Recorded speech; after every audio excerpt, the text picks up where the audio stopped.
हमारा जो आज का टॉपिक है, that topic is actually the excretion. अब ये एक्सक्रीशन जो है ये क्या चीज है, इसको जरा देखेंगे हम।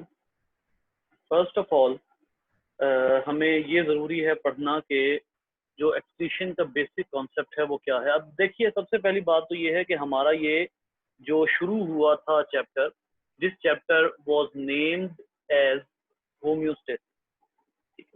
होम्योस्टेसिस के नाम से ये चैप्टर जो है ये हमारा शुरू हुआ था। और हमने ये कहा था कि हमारी बुक के मुताबिक जो होम्योस्टेसिस है उसकी 3 डिफरेंट टाइप्स हैं। उसकी 3 डिफरेंट टाइप्स में नंबर 1 हमने जो अभी पढ़ी और वो थी ऑस्मो रेगुलेशन, ठीक है, जिसमें हमने एक्चुअली सोल्यूट और वाटर इन दोनों को रेगुलेट किया था। दूसरी टाइप है एक्सक्रीशन। अच्छा, अब ये जो एक्सक्रीशन है इसका जो एक्सक्रीशन है इसके लिए थोड़ा सा जो हमें देखना है वो ये है कि एक्सक्रीशन का सबसे पहले जो बेसिक कॉन्सेप्ट है वो क्या है। तो अब जरा इसको जो है वो एक्सप्लेन करेंगे, लेकिन सबसे पहले जरा आप लोग मुझे ये बताइए कि आप लोगों के ज़हनों के मुताबिक एक्सक्रीशन का कॉन्सेप्ट क्या है। What is excretion?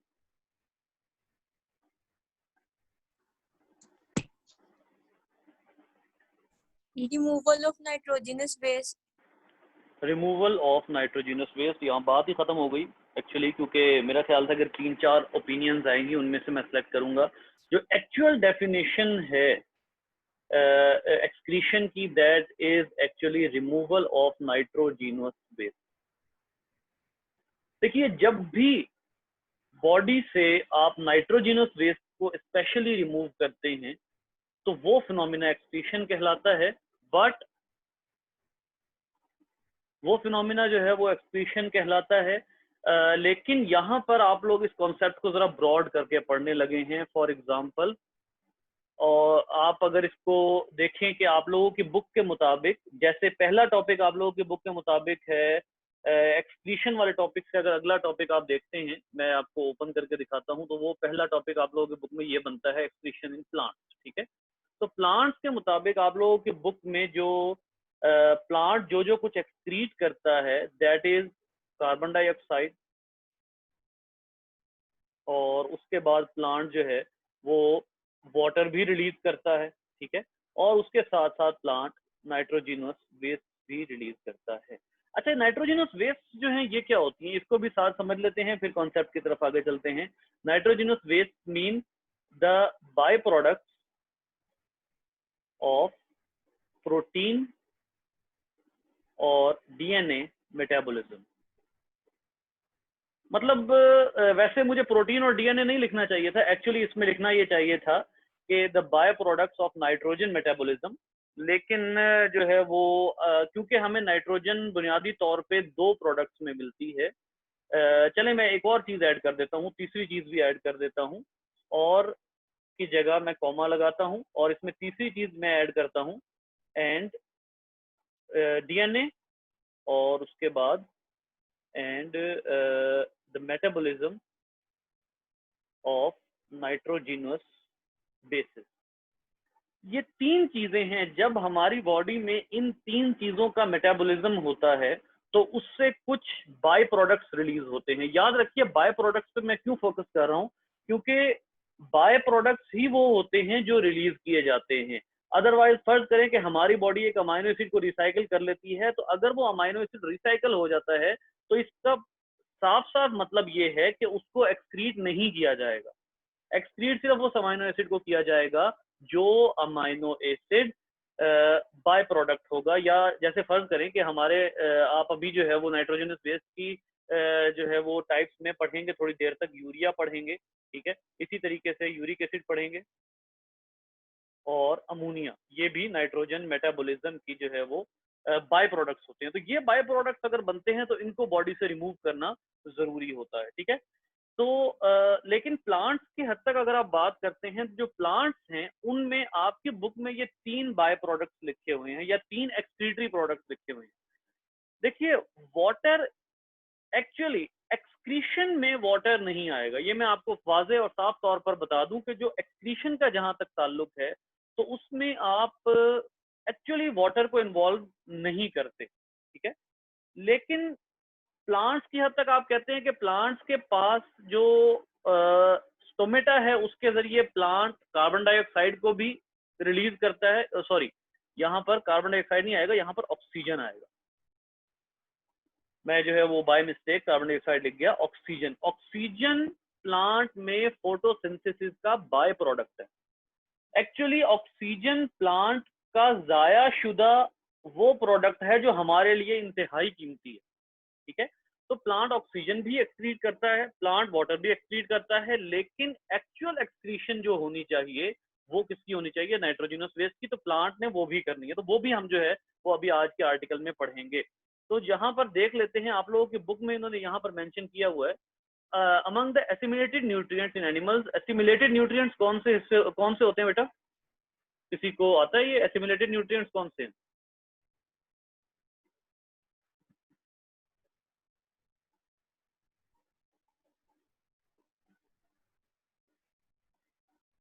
Ji, glucose. Assimilated nutrients, चलें एक तो आपने बता दिया, और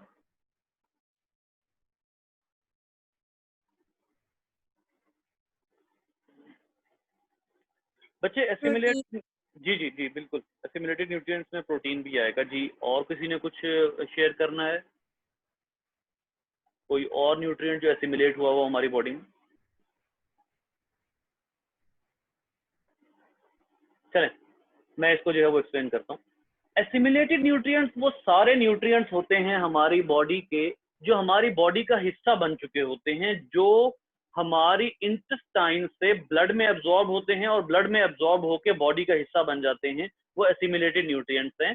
among the assimilated nutrients in animals, carbohydrates and lipids are metabolised to CO2 and water. हाँ, जैसे अभी मैंने आपको कहा कि हम जो है वो यहाँ पर ऑक्सीजन भी लिखेंगे, तो आप इसको जो है वो वंस अगेन मैं लिख देता हूँ, आप कार्बन डाइऑक्साइड भी लिख सकते हैं। सो अब आगे चलते हैं, मैं इसको जो है वो एक्सप्लेन करता हूँ कि मैंने यहाँ पर कार्बन डाइऑक्साइड क्यों लिखा है। सॉरी, अच्छा, इसमें क्या होगा कि आप एक बात याद रखिए बेटा कि जब बॉडी में प्रोटीन टूटती है तो उससे बनती है या अमोनिया या यूरिया या यूरिक एसिड, ठीक है। यहाँ पर जो मैं प्रोटीन के साथ बाकी जो ऊपर मैंने चीजें लिखी हैं वो भी लिख देता हूँ, प्रोटीन, डीएनए और नाइट्रोजिनस बेसिस, ठीक है। इनके टूटने से तो ये होता है, लेकिन फैट्स और कार्ब्स के टूटने से क्या होता है? फैट्स और कार्ब्स के टूटने से दो बहुत स्पेशल चीजें बनती हैं। एक होता है कार्बन डाइऑक्साइड, और दूसरी जो चीज फैट्स और कार्ब्स के टूटने से बनती है वो है वाटर। अब देखिए, कार्ब्स और फैट्स के टूटने से जब ये चीजें बनेंगी तो ये हमारी बॉडी में इजाफी होंगी, हमें ये नहीं चाहिए। यानी कि कार्बन डाइऑक्साइड खास तौर पर प्लांट्स में और वाटर, ये चीजें जो हैं ये अगर मॉलिक्यूल्स के टूटने से बनेंगी। एक होता है कि जी मुझे एक हद तक कार्बन डाइऑक्साइड की जरूरत है, एक प्लांट है, उस प्लांट को एक हद तक कार्बन डाइऑक्साइड की जरूरत है, वो खुशी खुशी एब्जॉर्ब करता है। प्लांट कार्बन डाइऑक्साइड कहाँ से लेता है? आपको अच्छे तरीके से अंदाजा है, प्लांट कार्बन डाइऑक्साइड लेता है स्टोमेटा के जरिए, ठीक है। लेकिन अगर प्लांट में कार्बन डाइऑक्साइड भी ज्यादा हो जाती है तो प्लांट उस कार्बन डाइऑक्साइड को भी बॉडी से निकालने की कोशिश करता है। तो जो पॉइंट मैं यहाँ पर बनाना चाह रहा हूँ वो ये है कि कार्बन डाइऑक्साइड भी सम टाइम हो सकती है waste product, excretory product, oxygen भी हो सकती है, नाइट्रोजनस वेस्ट भी हो सकती है। तो बात की तरफ आते हैं कि जब ये तीनों चीजें जो हैं कार्बोहाइड्रेट्स और लिपिड्स के टूटने से कार्बन डाइऑक्साइड और वाटर निकलेंगे, और प्रोटीन और न्यूक्लियो प्रोटीन के मेटाबॉलिज्म से नाइट्रोजन की वेस्ट निकलेंगी, तो फिर क्या होगा कि इन सब को बॉडी से निकालने की कोशिश की जाएगी। किन किन को? फैट्स और कार्ब्स के मेटाबॉलिज्म से कार्बन डाइऑक्साइड और वाटर, और नाइट्रोजिनस वेस्ट जो बनेंगी प्रोटीन और न्यूक्लियो प्रोटीन के मेटाबॉलिज्म से, जब इनको बॉडी से निकालने की कोशिश की जाएगी यानी इन शॉर्ट जब बाय प्रोडक्ट्स को बॉडी से बाहर निकालने की कोशिश की जाएगी तो जनरल टर्म क्या कहलाएगी? एक्सक्रीशन। लेकिन अगर आप स्ट्रिक्ट डेफिनेशन की बात करते हैं तो स्ट्रिक्ट डेफिनेशन के मुताबिक the excretion is actually associated with the release of nitrogenous waste, only nitrogenous waste. Carbon dioxide और वाटर एक्चुअली एक्सक्रीशन में नहीं आएंगे, लेकिन आपकी बुक में क्योंकि लिखा हुआ लिहाजा हम इसको थोड़ी देर के लिए एक्सेप्ट कर लेते हैं। अच्छा, यहाँ पर एक ये वर्ड लिखा हुआ न्यूक्लियोप्रोटीन, इसका क्या मतलब है? ये क्या चीज है nucleoprotein? Conjugate molecule. Conjugated molecules. अच्छा, तो न्यूक्लियोप्रोटीन का अगर कोई स्पेसिफिक नाम मैं पूछूं तो वो कौन सा होगा? न्यूक्लियोहिस्टोन। हाँ, क्या कह रहे हो? न्यूक्लियोहिस्टोन। न्यूक्लियोहिस्टोन। और न्यूक्लियोहिस्टोन को एक्चुअली क्या कहते हैं? डीएनए में होता है वो। जी बिल्कुल ठीक कह रहे हैं आप। जो डीएनए है उसके साथ हिस्टोन प्रोटीन्स जुड़ी हुई होती हैं। तो ये जो आधा आधा वर्ड है, एक न्यूक्लियो, ये न्यूक्लिक एसिड को रेफर कर रहा है, और प्रोटीन रेफर कर रहा है हिस्टोन को। तो आप डीएनए को न्यूक्लियो हिस्टोन कहते हैं। मैंने अभी आपको पीछे क्या बताया, यहाँ पर मैंने अभी आपको बताया कि डीएनए के ब्रेक होने से या आरएनए के ब्रेक होने से भी नाइट्रोजिनस वेस्ट बनते हैं। तो बात को समेटते हैं, बात काफी हमने फैला ली कि एक्सक्रीशन जो है उसका असल में तो ताल्लुक है नाइट्रोजिनस वेस्ट के साथ, लेकिन जनरल टर्म में हम किसी भी चीज की बॉडी से रिलीज को क्या कह देते हैं? एक्सक्रीशन। तो अब आते हैं कि हमारा जो टॉपिक है एक्सक्रीशन इन प्लांट, इसमें जो है वो अब हमारी क्या एक्सप्लेनेशन है, प्लांट कैसे कैसे एक्सक्रीशन करते हैं। बेटा ये पार्टिसिपेंट्स में लैला नजर नहीं आ रही, सर बात हुई है लैला से? जी सर, बात हुई थी, उसने कहा था मैं ज्वाइन करती हूँ। ज्वाइन करती हूँ, ये कोई तरीका तो नहीं है ना? बहरहाल मैं अब जो है वो लॉक कर रहा हूँ।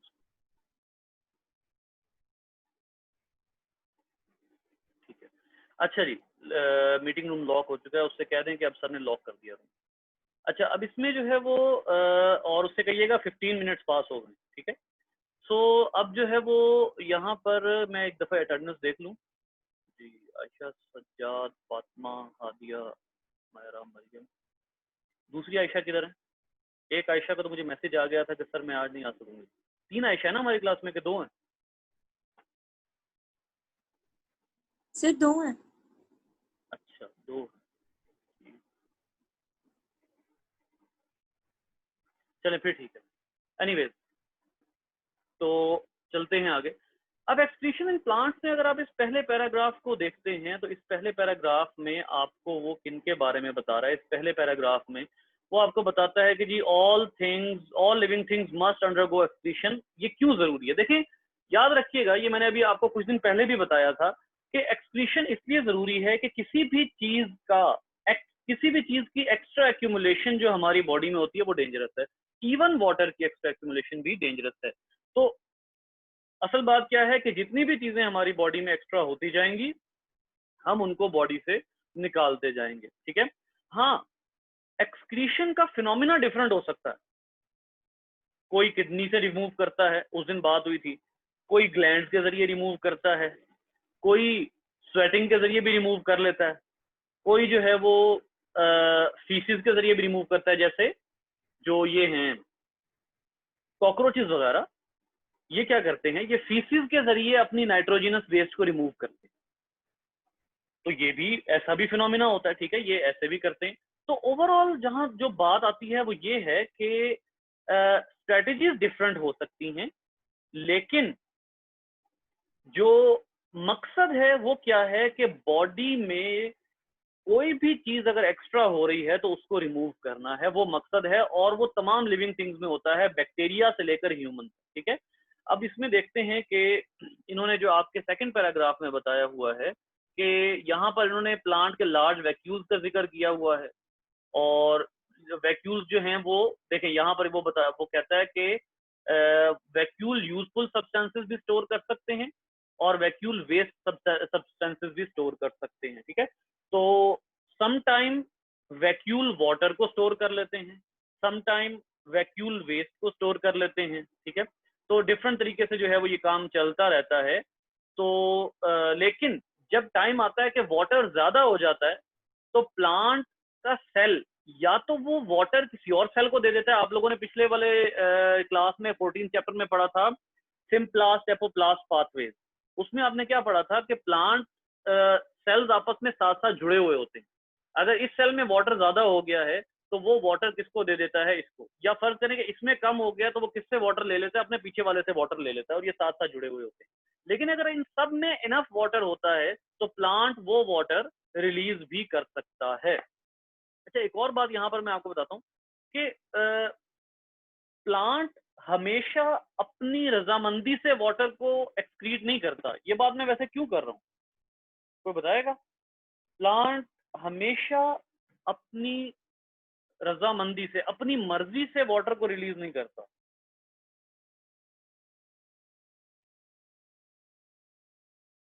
इसका मतलब क्या है? इसका मतलब ये है बच्चे कि प्लांट के लिए ट्रांसपायरेशन नेसेसरी इविल है। तो सम टाइम प्लांट के पास वाटर इनफ नहीं होता लेकिन ट्रांसपायरेशन हो रही होती है। तो हमेशा वाटर की रिलीज जो है वो प्लांट की मर्जी से नहीं होती, लेकिन फिर भी जब प्लांट ने वाटर रिलीज करना होता है वो फिर भी रिलीज कर देता है। कहने से मुराद ये है कि अगर प्लांट के पास वाटर एक्स्ट्रा हो जाएगा तो वो अपने वैक्यूल से उस वाटर को निकाल देगा। यही मामला किसका है? कार्बन डाइऑक्साइड का। यही मामला किसका है? ऑक्सीजन का। ठीक है, तो इसके बाद चलते हैं। यहाँ से जो है वो प्लांट, यहाँ से आप लोगों का जो आर्टिकल शुरू होता है, plant produce certain waste of organic and inorganic nature which are stored in certain organ. अब ये यहाँ से जो है वो एक दो डेफिनेशंस भी आती हैं। अब जरा मेरी बात को गौर से सुनिएगा। ये जो मैं अब बात बताने लगा हूँ ये बड़ी इंपॉर्टेंट है। देखिए, सम टाइम प्लांट की वेस्ट जो है ना वो प्लांट रिमूव नहीं कर सकता। मेरी एक बात का जवाब दें, क्या प्लांट के पास कोई ऐसा ऑर्गन है कि प्लांट नाइट्रोजिनस वेस्ट को रिमूव कर दे? कोई ऐसा ऑर्गन है, किडनी जैसा या कोई और ऐसा ऑर्गन, कि प्लांट नाइट्रोजिनस वेस्ट को रिमूव कर दे? बात अब किस पे आ गई? नाइट्रोजिनस वेस्ट पे। कार्बन डाइऑक्साइड की बात डिस्कस हो गई, वो स्टोमेटा के जरिए जानी है। जो ऑक्सीजन है वो भी स्टोमेटा के जरिए जानी है, और वाटर अगर एक्स्ट्रा हो जाए वो भी स्टोमेटा के जरिए जाना है। ये तीनों एक्सक्रीटरी प्रोडक्ट्स में फर्ज कर ले हम शामिल कर देते हैं। लेकिन अब आते हैं असल एक्सक्रीशन की तरफ। असल एक्सक्रीशन के लिए क्या प्लांट के पास कोई ऑर्गन है जिसके जरिए वो इधर वेस्ट बने उधर रिमूव कर दे हमारी तरह? क्या प्लांट ऐसा कर सकता है?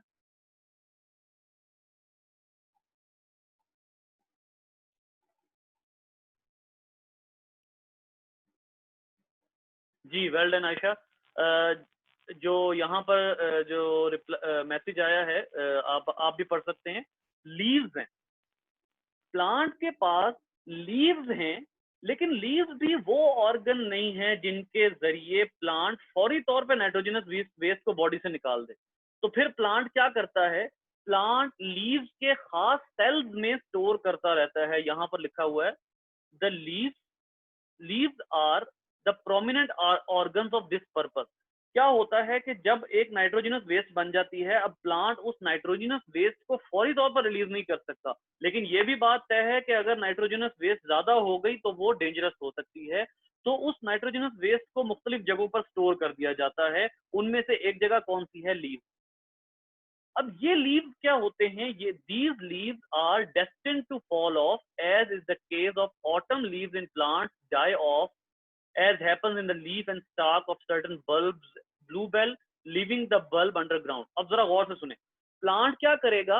एक खास अरसे तक लीव्स में वो अपनी वो एक्सक्रीटरी प्रोडक्ट जमा करता रहेगा, और उसके बाद वो क्या करेगा? उसके बाद वो वो जो होगा लीफ होगा, जब उसमें वो प्रोडक्ट जमा हो चुकी होगी तो वो उस लीफ को गिरा देगा। मतलब वो अपनी वेस्ट प्रोडक्ट को हमारी तरह फौरन नहीं रिलीज कर सकता। नाइट्रोजनस वेस्ट को वो क्या करता है? वो पत्ते में जमा करता है और एक खास सीजन में जाके पत्ते गिरा देता है। अब यहां से एक सवाल जनरेट होता है कि क्या सारे पौधे ये काम करते हैं? नो, सारे पौधे ये काम नहीं करते। ये काम कुछ पौधे करते हैं। यहाँ पर मैं आपको जो है वो क्योंकि हमारी बुक में ये कॉन्सेप्ट शामिल नहीं है लिहाजा इसको हम अलग से लिख देते हैं। not all plants use their leaves to remove, या इसको प्रॉपरली लिखते हैं, use the shedding of leaves to remove the waste product। देखें, पहली बात यह है कि तमाम प्लांट्स के पत्ते गिरने का सबब ये नहीं होता। याद रखिएगा, बाज़ औक़ात प्लांट अपने पत्ते इस वजह से भी गिराता है कि जैसे बर्फबारी हो रही है किसी जगह पर, अब होता क्या है, पानी जम जाता है, पानी जम जाने की वजह से वो पानी पत्तों तक नहीं पहुंच सकता, जिसकी वजह से लीफ गिर जाते हैं। ठीक है, फिर बहुत से प्लांट्स ऐसे होते हैं जो अपने लीफ इस वजह से भी गिरा देते हैं कि उनको ट्रांसपायरेशन से बचना होता है। तो तमाम प्लांट्स ऐसा काम नहीं करते, लेकिन कुछ प्लांट्स ये स्ट्रेटजी जरूर अपनाते हैं कि उन्होंने अपनी वेस्ट प्रोडक्ट कहाँ जमा की होती है, लीव्स में, और वो एक सीजन आने पे लीव्स को गिरा देते हैं। ठीक है, इसी तरीके से एक और बात मैं आपको बताता हूं कि तमाम पत्ते पीले होने का मतलब ये नहीं होता कि उसमें वेस्ट जमा हो गई। बहुत से लोग कहते हैं कि पत्ते पीले होने का मतलब ये होता है कि उसमें वेस्ट जमा हो गई है। तमाम पत्ते पीले होने का मतलब ये नहीं होता, इसकी और रीजंस भी होती। ठीक है, तो ओवरऑल बात क्या है कि ये जो काम शेडिंग ऑफ लीव्स वाला जो काम है ना, ये काम सारे पौधे नहीं कर रहे, ये काम कुछ पौधे जरूर कर रहे हैं। और the leaves which are use for the removal of nitrogenous waste are known as, जी ये इंपॉर्टेंट डेफिनेशन है, एक्सक्रीटोफोर। ये काफी दफा बोर्ड में पूछी जाती है, एक्सक्रीटोफोर्स। ठीक है, तो जो प्लांट ये काम करते हैं उनके पत्तों को एक्सक्रीटोफोर भी कहा जाता है। ठीक है, मैंने इसीलिए बार बार कह रहा हूं कि जो प्लांट ये काम करते हैं, सारे प्लांट्स ये काम नहीं करते। फिर एक और बात है, ये देखिएगा, ये दो वर्ड्स हैं, एक वर्ड यहाँ पे है एक्सक्रीटो और दूसरा वर्ड यहाँ पर है फोर। जो एक्सक्रीटोफोर है, ये दो वर्ड्स हैं। एक्सक्रीटो तो हो गया एक्सक्रीशन, ये जो फोर का मतलब होता है, इसको हम ऐसे कर लेते हैं, फोर। फोर जो है इसका मतलब होता है बेयरिंग, बेयरिंग मतलब कैरी करना, उठाना। तो एक्सक्रीशन को उठाने के लिए जब लीव्स यूज होते हैं तो उनको आप कहते हैं एक्सक्रीटोफोर्स। तो ऐसे लीव्स जो एक्सक्रीशन को पिक करने में यूज होते हैं उनको आप एक्सक्रीटोफोर कहते हैं। मैं बार बार रिपीट कर रहा हूं, ये काम सारे प्लांट नहीं करते। ये देखिए एक्सक्रीटोफोर लिखा हुआ है। ठीक है, इसी तरीके से, अच्छा, अब जब सारे प्लांट ये काम नहीं करते तो फिर बाकी प्लांट्स क्या करते हैं? बाकी प्लांट्स जो अपने लीव्स को एज एक्सक्रीटोफोर नहीं यूज करते, वो क्या करते हैं? तो अब आ जाइए, इसका जवाब देख लेते हैं। इसका जवाब ये है कि वो प्लांट अपनी वेस्ट को जमीन में भेज देते हैं। यहां पर देखिएगा, हाँ यहाँ पर लिखा हुआ है, some trees deposit strange chemical in their branches, एक मिनट रखिएगा, strange chemical in their branches and trunks, especially in old xylem which is no longer used for water transport। एक और चीज, वो क्या होता है कि या तो प्लांट वेस्ट को जमीन में भेज देते हैं, मतलब अपनी रूट्स के जरिए बाहर निकाल देते हैं, या फिर तीसरी बात ये होती है कि प्लांट उन वेस्ट को स्टोर कर देते हैं स्टेम के अंदर।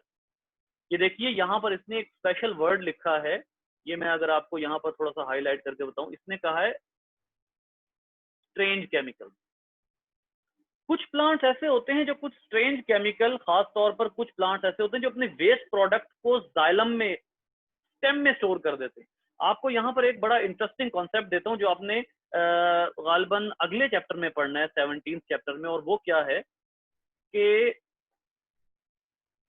इन woody plants the innermost xylem is dead, not in use, hence is used as storage, either for storage house, used as storage house, either for food or for waste products। Plants का inner most xylem dead होता है, अंदर से वो dead होता है, तो उस डेड जाइलम को बजाय डेड रहने के उसमें स्टोरेज कर दी जाती है। तो बाज़ औक़ात फूड भी स्टोर्ड होता है और बाज़ औक़ात वेस्ट प्रोडक्ट भी स्टोर होते हैं। और कुछ प्लांट्स ऐसे होते हैं जिनका ये काम करने से लकड़ी काली हो जाती है, और ऐसी लकड़ी को क्या कहा जाता है? Ebony would. ये भी पूछा जा सकता है आपसे। यानी ये देखें which produces very black would. बहुत ही ज्यादा काली लकड़ी जो है वो हो जाती है। किस वजह से? कि वुड में different chemical along with waste store कर दिए जाते हैं। कौन से वुड में? कौन से जाइलम में? डेड जाइलम में। ठीक है। और ऐसी सूरत हाल में प्लांट्स की जो लकड़ी होती है वो ब्लैक हो जाती है। इसकी एग्जांपल मैं अभी आप लोगों को, जब मैंने लेक्चर के शुरू में थोड़ा टाइम लिया ना, मैं यही देख रहा था। ये देख, ये वाली पिक्चर आपके सामने आ रही है, एक मिनट। ये देखें, अब ये इबोनी वुड है, अंदर सारे केमिकल स्टोर हुए हैं। ये जितना जाइलम है it is in not in use. ठीक है, वो अपने डेड जाइलम में स्टोर किए जा रहा है। अब ये देखें, ये इन्होंने जो है वो दिखाया हुआ है कि this may be is the ebony tree. तो ये हो सकता है कि अब इसको जब काटें तो इसके अंदर से भी इबोनी वुड निकले। इसकी ये वुड चेक करें, इसने फुल स्टोरेज की हुई है अपने अंदर। मेरा ख्याल है ये प्लांट वैसे ही तकरीबन डेड हो गया। ठीक है, और ये इबोनी वुड बहुत जबरदस्त वुड होती है। इससे बहुत महंगा फर्नीचर और सिगार पाइप्स वगैरह बनते हैं। तो इसमें जो है वो, और इसकी ये भी एक पिक्चर है, ये भी देख लीजिए, ये भी मौजूद है। तो आप लोगों को इसमें जो है वो ये काफी अच्छे तरीके से पता लग जाएगा कि इबोनी वुड क्या होती है। तो बहुत से ऐसे प्लांट्स हैं जो यूज करते हैं अपने जो वुड है उसको वेस्ट प्रोडक्ट वगैरह स्टोर करने के लिए। ठीक है, तो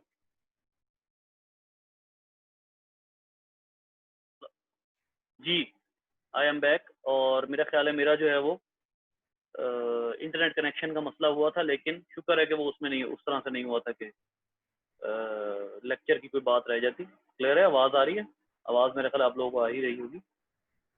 तो ये यस टॉपिक सर। है, तो यहाँ तक ये टॉपिक जो है ये तो क्लियर है। और बताइए, हाँ ये वो बात वही वही वाली जो अभी मैं आपको वो बताता हूँ, ठहरिएगा, स्क्रीन शेयर कर लें। जी, ये देखिए यहाँ पर जो मैं आपको बात बता रहा था अभी थोड़ी देर पहले,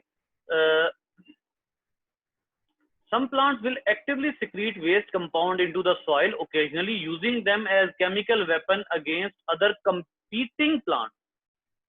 मतलब जो इर्द गिर्द जड़ी बूटियां हैं उनको ग्रो ना होने देने के लिए। इर्द गिर्द जड़ी बूटियों से क्या दुश्मनी है वैसे प्लांट की? जी, कोई बताए? सर वो उसके न्यूट्रिएंट्स ले लेगा। हाँ जी, वो उसके लिए कंपटीशन क्रिएट करेगा।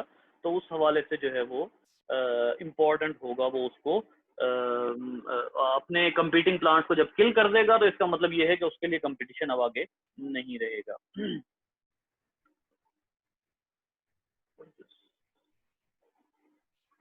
अच्छा जी, इसके बाद जो है वो नेक्स्ट जो आपका टॉपिक है एक्सटिंक्शन एनिमल्स।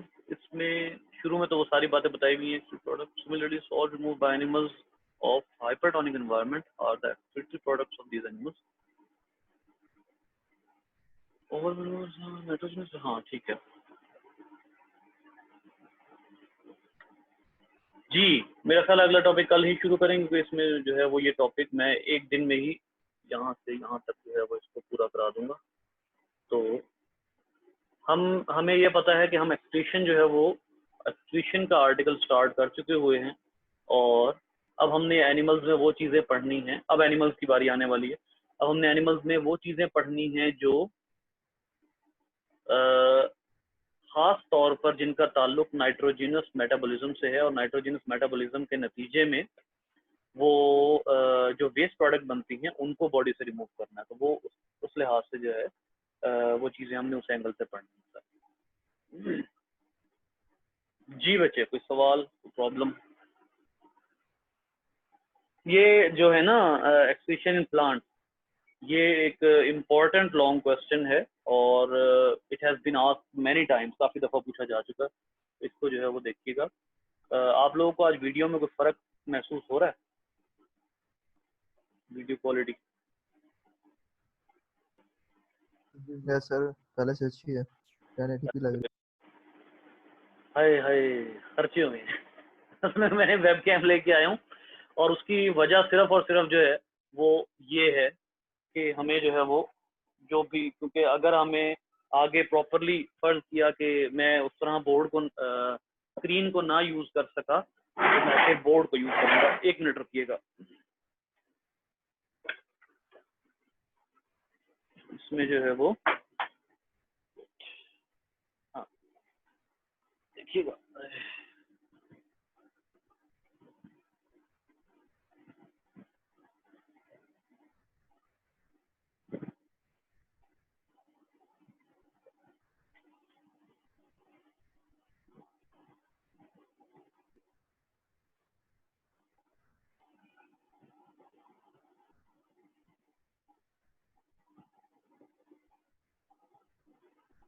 आप लोगों को पता है, आप लोगों की बुक में नेफ्रॉन की डायग्राम गलत बनी हुई है। आप लोगों की इवन नहीं 10th की बुक में ठीक है, लेकिन जो आपकी ये बुक है इसमें नेफ्रॉन की डायग्राम गलत बनी हुई है। ये मैं जब पढ़ाऊंगा तब बताऊंगा आप लोगों को कि नेफ्रॉन की डायग्राम आप लोगों की किस कदर गलत बनी हुई है। अच्छा, मैं क्या कोशिश कर रहा था, फॉर एग्जांपल हमारे पास this is cortex, this is medulla, ureter. जी बच्चे, ये आई थिंक विजिबल है। Yes sir. जी गर्ल्स, आप बताइए, आप में से किसी को कोई इशू आ रहा है इसमें देखने में, खास तौर पे जो मोबाइल पे देख रहे हैं?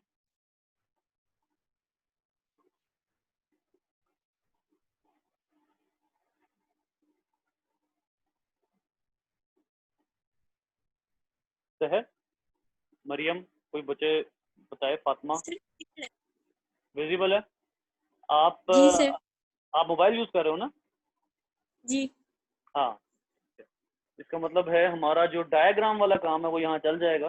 बाकी जहाँ तक टेक्स्ट की बात है तो हम उसको पढ़ लेंगे, बस ठीक है, ये काफी हद तक हो जाएगा। ये खासी वाहियात बन गई इस वक्त डायग्राम, क्योंकि मैं काफी दूर बैठा हुआ था, तो इसको बाद में ठीक कर लेंगे। ये सारी बातें रिकॉर्ड हो गई। खैर, तो जी बेटा, आप लोगों का क्वेश्चन था। अदील, आप कुछ, मुझे लगता है आप कहने लगे थे कुछ।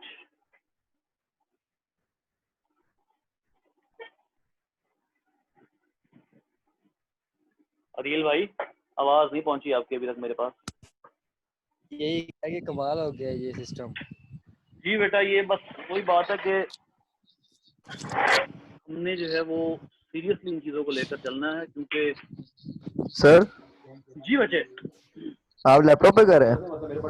मेरे पास लैपटॉप है। तो सर अगर आपके पास एक्स्ट्रा मोबाइल है, एक और पार्टिसिपेंट ऐड करके ना डायरेक्ट ऐसा एंगल बना लें बोर्ड का पूरा, वो अलग से पार्टिसिपेंट बन जाए और हम उसको देखते रहें, बोर्ड की एक अलग पिक्चर आ जाए और आप एक अलग आ जाए। अगर इस तरह हो जाए तो सही हो जाएगा। मैं मोबाइल को यूज करते हुए कह रहे हो तुम? मोबाइल को ना, मोबाइल को बिल्कुल डायरेक्ट इस तरह उसका एंगल रख दें कि वो पूरा का पूरा बोर्ड कवर कर रहे हैं, वो अलग से एक आ जाए पार्टिसिपेंट। वैसे ये काम हो सकता है, लेकिन ना मैंने पता क्या, वैसे मैंने ना खास तौर पे ये जो मेरा